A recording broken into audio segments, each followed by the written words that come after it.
Good evening. Good evening.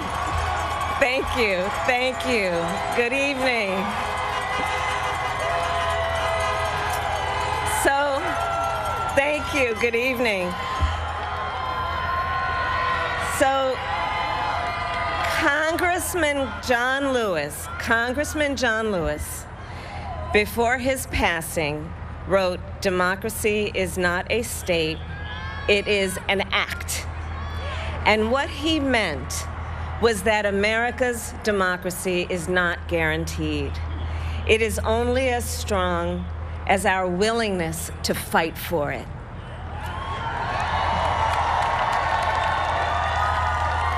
To guard it and never take it for granted.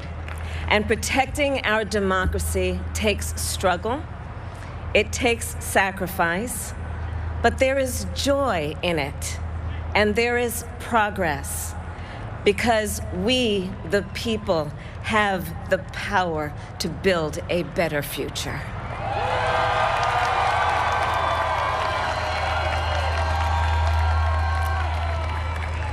And when our very democracy was on the ballot in this election, with the very soul of America at stake, and the world watching, you ushered in a new day for America.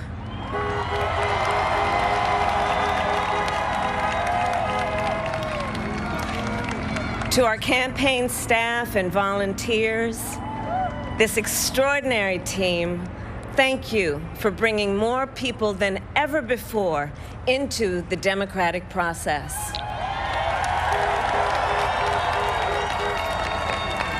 And for making this victory possible.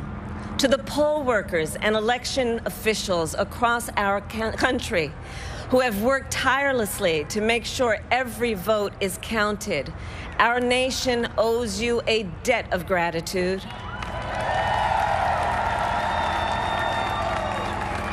You have protected the integrity of our democracy.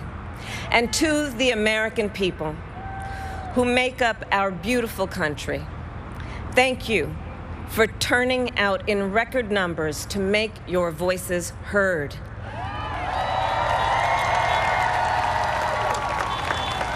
And I know times have been challenging, especially the last several months. The grief, sorrow, and pain, the worries and the struggles. But we have also witnessed your courage, your resilience, and the generosity of your spirit. For 4 years, you marched and organized for equality and justice, for our lives and for our planet. And then you voted.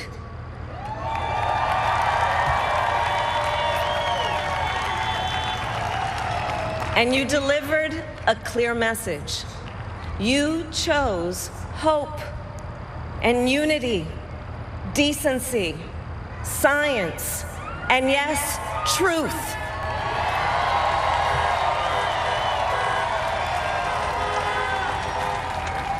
You chose Joe Biden as the next president of the United States of America.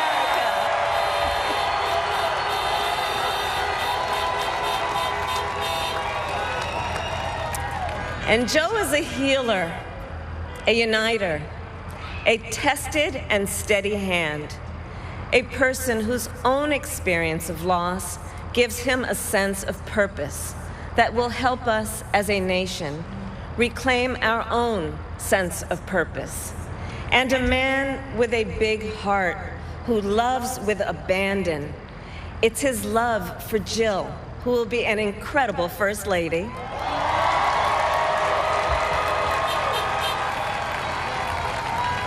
It's his love for Hunter and Ashley and his grandchildren and the entire Biden family.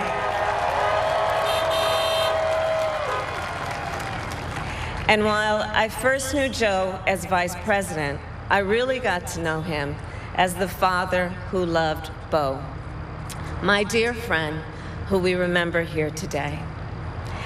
And to my husband, Doug,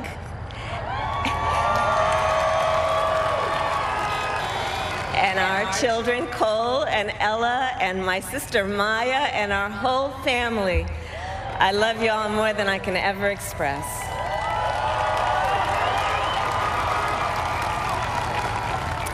We are so grateful to Joe and Jill for welcoming our family into theirs on this incredible journey. And to the woman most responsible for my presence here today, my mother, Kamala Harris, who is always in our hearts. When she came here from India at the age of 19, she maybe didn't quite imagine this moment, but she believed so deeply in an America where a moment like this is possible. And so I am thinking about her and about the generations of women, Black women,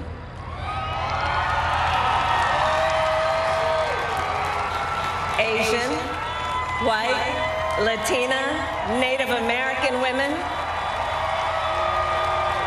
who throughout our nation's history have paved the way for this moment tonight. Women who fought and sacrificed so much for equality and liberty and justice for all, including the Black women who are too often overlooked, but so often prove they are the backbone of our democracy.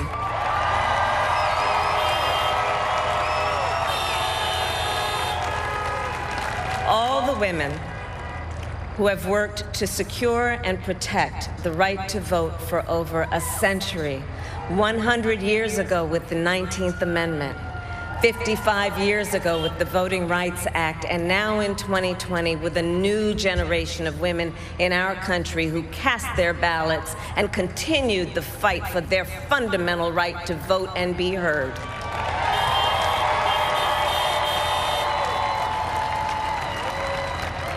Tonight I reflect on their struggle, their determination, and the strength of their vision to see what can be unburdened by what has been. And I stand on their shoulders. And what a testament it is to Joe's character that he had the audacity to break one of the most substantial barriers that exists in our country and select a woman as his vice president.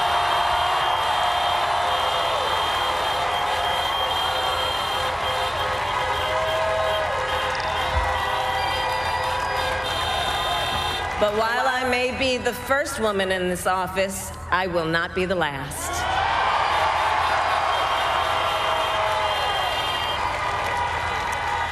Because every little girl watching tonight sees that this is a country of possibilities.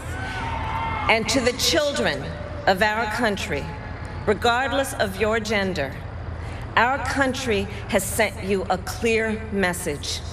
Dream with ambition, lead with conviction, and see yourselves in a way that others may not, simply because they've never seen it before. But know that we will applaud you every step of the way.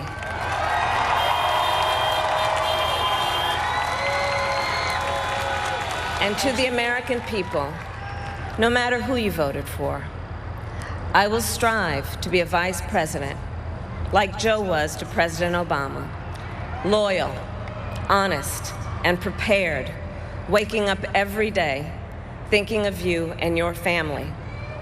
Because now is when the real work begins, the hard work, the necessary work, the good work, the essential work to save lives and beat this epidemic, to rebuild our economy so it works for working people, to root out systemic racism in our justice system and society, to combat the climate crisis, to unite our country and heal the soul of our nation.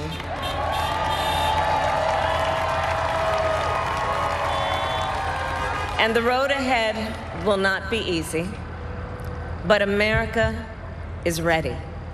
And so are Joe and I.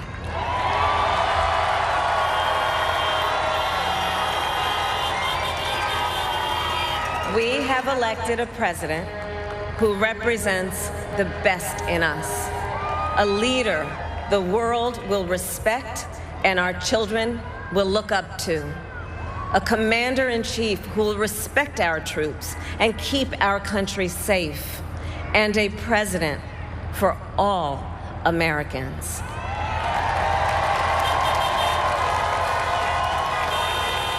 And it is now my great honor to introduce the President-elect of the United States of America, Joe Biden.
Hello, my fellow Americans, and the people who brought me to the dance, Delawareans. I see my buddy Senator Tom Carper down there, and I think Senator Coons is there, and I think the governor's around. And is that Ruth Ann? And that former Governor Ruth Ann Minner. Most importantly, my sisters-in-law and my sister Valerie. Anyway.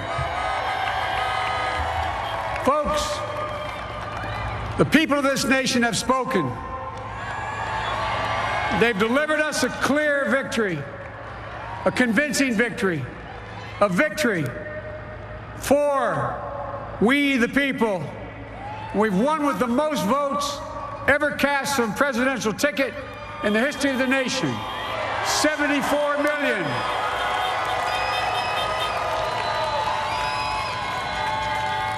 What I must admit has surprised me. Tonight, we're seeing all over this nation, all cities and all parts of the country, indeed across the world, an outpouring of joy, of hope, renewed faith in tomorrow, bring a better day. And I'm humbled by the trust and confidence you've placed in me. I pledge to be a president who seeks not to divide, but unify, who doesn't see red states and blue states, only sees the United States, and work with all my heart, with the confidence of the whole people, to win the confidence of all of you. And for that is what America, I believe, is about. It's about people. And that's what our administration will be all about. I sought this office to restore the soul of America, to rebuild the backbone of this nation, the middle class, and to make America respected around the world again, and to unite us here at home. It's the honor of my lifetime that so many millions of Americans have voted for that vision. And now, the work of making that vision is real. It's a task, the task of our time. Folks, as I said many times before, I'm Jill's husband. And I would not be here without her love and tireless support of Jill, and my son Hunter, and Ashley, my daughter, and all our grandchildren, and their spouses, and all our family. They're my heart. Jill's a mom, a military mom, an educator, and she has dedicated her life to education. But teaching isn't just what she does, It's who she is. For American educators, this is a great day for y'all. You're going to have one of your own in the White House. And Jill's going to make a great First Lady. I'm so proud of her.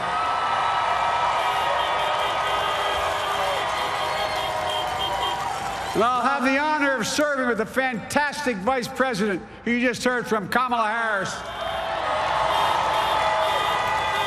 who makes history as the first woman, first black woman, the first woman from South Asian descent, the first daughter of an immigrant ever elected in this country.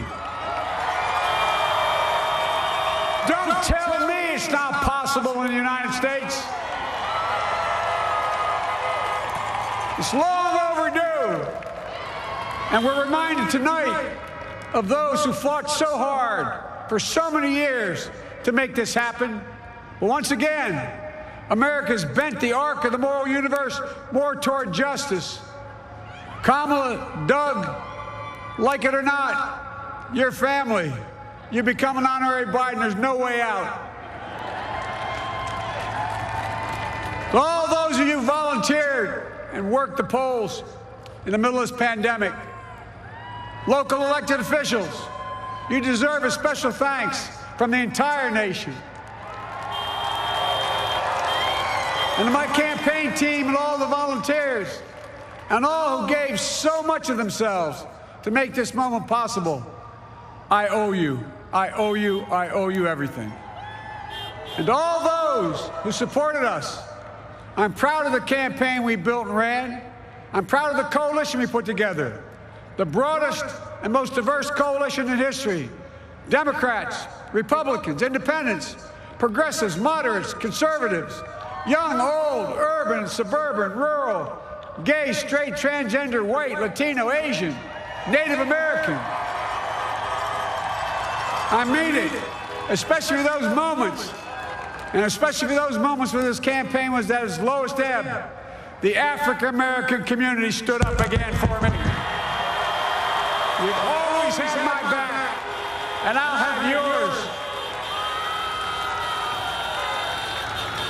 I said at the outset, I wanted to represent this campaign, to represent and look like America. We've done that. Now that's what I want the administration to look like and act like. For all those of you who voted for President Trump, I understand the disappointment tonight. I've lost a couple times myself. But now, let's give each other a chance.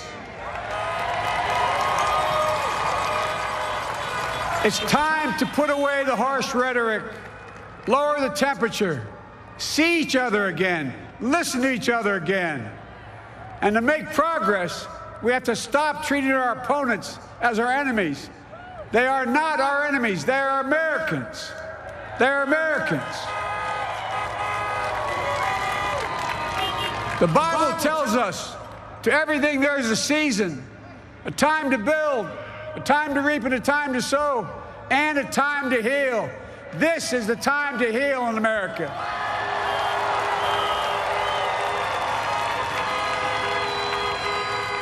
Now this campaign is over. What is the will of the people? What is our mandate? I believe it's this. Americans have called upon us to marshal the forces of decency, the forces of fairness, to marshal the forces of science and the forces of hope in the great battles of our time. The battle to control the virus, the battle to build prosperity, the battle to secure your family's health care, the battle to achieve racial justice and root out systemic racism in this country, and the battle to save our planet by getting climate under control, the battle to restore decency, defend democracy, and give everybody in this country a fair shot. That's all they're asking for, a fair shot. Folks, our work begins with getting COVID under control. We cannot repair the economy, restore our vitality, or relish life's most precious moments, hugging our grandchildren, our children, our birthdays, weddings, graduations, all the moments that matter most to us, until we get it under control. On Monday, I will name a group of leading scientists and experts as transition advisors to help take the Biden-Harris COVID plan and convert it into an action blueprint that will start on January the 20th, 2021. That plan will be built on bedrock science. It will be constructed out of compassion, empathy, and concern. I will spare no effort, none, or any commitment to turn around this pandemic. Folks, I'm a proud Democrat, but I will govern as an American president. I'll work as hard for those who didn't vote for me as those who did.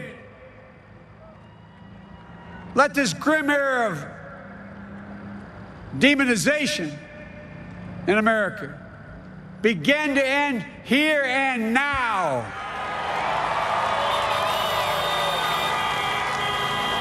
The refusal of Democrats and Republicans to cooperate with one another, it's not some mysterious force beyond our control. It's a decision, a choice we make. And if we can decide not to cooperate, then we can decide to cooperate. And I believe that this is part of the mandate given to us from the American people. They want us to cooperate in their interest. And that's the choice I'll make. And I'll call on Congress, Democrats and Republicans alike, to make that choice with me. The American story is about slow yet steadily widening the opportunities in America. And make no mistake, too many dreams have been deferred for too long. We must make the promise of the country real for everybody, no matter their race, their ethnicity, their faith, their identity, or their disability. Folks, America has always been shaped by inflection points, by moments in time where we've made hard decisions about who we are and what we want to be. Lincoln in 1860, coming to save the Union. FDR in 1932, promising a beleaguered country a new deal. JFK in 1960, pledging a new frontier. And 12 years ago, when Barack Obama made history, he told us, yes, we can. Well, folks, we stand at an inflection point. We have an opportunity to defeat despair, to build a nation of prosperity and purpose. We can do it. I know we can. I've long talked about the battle for the soul of America. We must restore the soul of America. Our nation is shaped by the constant battle between our better angels and our darkest impulses. And what presidents say in this battle matters. It's time for our better angels to prevail. Tonight, the whole world is watching America. And I believe at our best, America is a beacon for the globe. We will lead not only by the example of our power, but by the power of our example. I've always believed, many of you heard me say it, I've always believed we can define America in one word: possibilities. That, in America, everyone should be given an opportunity to go as far as their dreams and God-given ability will take them. You see, I believe in the possibilities of this country. We're always looking ahead to an America that's freer and more just, ahead to an America that creates jobs with dignity and respect, ahead of America that cures diseases like cancer and Alzheimer's, ahead to an America that never leaves anyone behind, ahead of America that never gives up, never gives in. This is a great nation. It's always been a bad bet to bet against America. We're a good people. This is the United States of America, and there's never been anything we've been not able to do when we've done it together. Folks, in the last days of the campaign, I began thinking about a hymn that means a lot to me and my family, particularly my deceased son, Bo. It captures the faith that sustains me and which I believe sustains America. And I hope it can provide some comfort and solace to 230,000 Americans who've lost a loved one to this terrible virus this year. My heart goes out to each and every one of you. Hopefully this hymn gives you solace as well. And it goes like this. And he will raise you up on eagle's wings, bear you on the breath of dawn, and make you to shine like the sun, and hold you in the palm of his hand.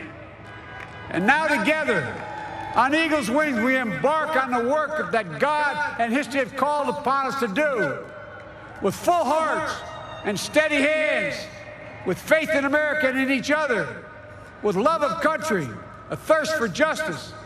Let us be the nation that we know we can be, a nation united, a nation strengthened, a nation healed. The United States of America, ladies and gentlemen, there's never been anything we've tried we've not been able to do.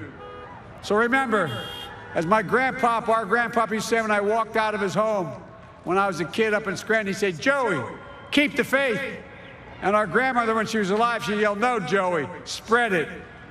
Spread the faith. God love you all.